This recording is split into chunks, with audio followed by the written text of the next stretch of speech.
Apple II holds a hugely important place in the career of Alexis Preller, certainly in terms of the development of his technique as well as his iconography.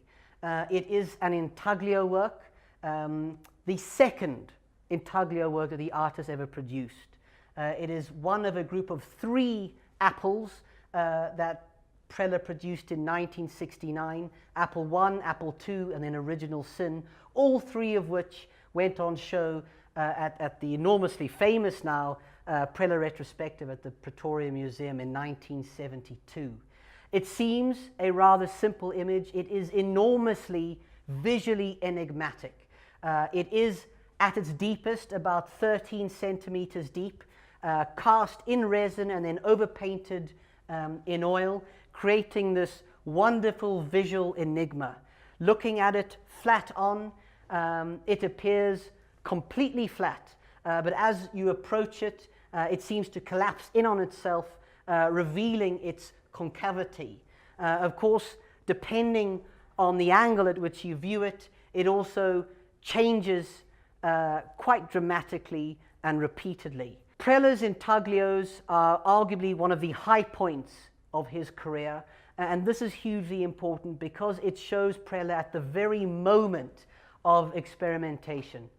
We understand that with the help of Henny Diedrichs, out at his farm near Hartbeespoort Dam, Preller devised this wonderfully intricate technique. It is a technique now, I understand, that is achievable using computer software, but to produce something like this, which is almost impossible to photograph in 1969 on the outskirts of Hartbeespoort Dam, to me is wonderfully amazing.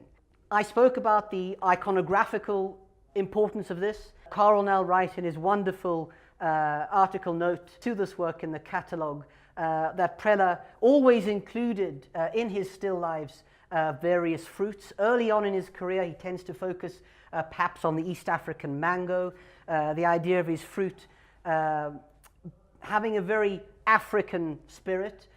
Later on in the 60s, where he is influenced in a far greater way by the Mediterranean, it's interesting to see him including a Eurasian apple, essentially. Of course, it has huge religious overtones, the apple being the symbol of original sin, which also gives this particular work extra weight.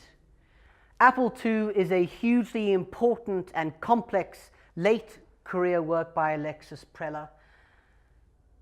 It is a work that rarely needs to be seen to be believed. It is a work, as I mentioned, that defies photography, and we hope that we get as many people to come and look at it in the lead up to our 12th of November sale later this year.